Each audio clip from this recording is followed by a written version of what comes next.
अरे बेटा के पापा बेटा बेचवा हो रे माई रुपिया कारण बेटा बेचल न रे माई रुपिये कारण बेटा बेचल न रे माई। अरे दूल्हा के पापा बेटा बेचा रे माई रुपिये कारण बेटा बेचल न रे माई।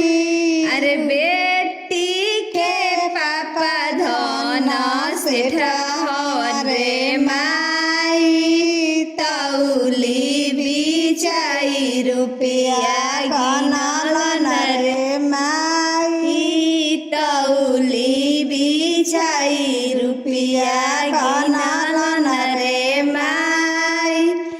अरे कुर्सी बैठल दूल्हा रोवेल न रे माई आज पापा नौकर बनवल न रे माई आज पापा नौकर कोहबर बैठल बेटी हंसे तड़ी रे माई आज पापा नौकर खरीदल न रे माई आज पापा नौकर खरीदल न रे माई।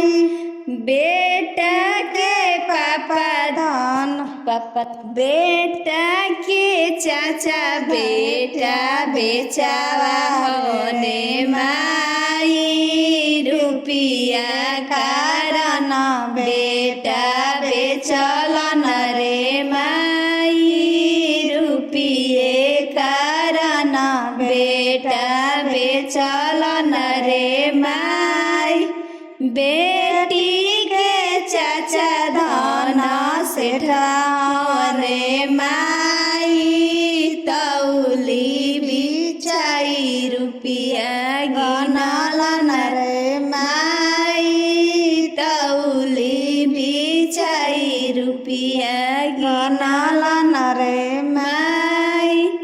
कुर्सी बैठल बेटा रोवेल रे माई आज चाचा नौकर बनवल न रे माई आज चाचा नौकर बनवल न रे कोहबर बैठल बेटी हंसे तड़ी रे माई आज चाचा नौकर खरीदल न रे माई आज चाचा नौकर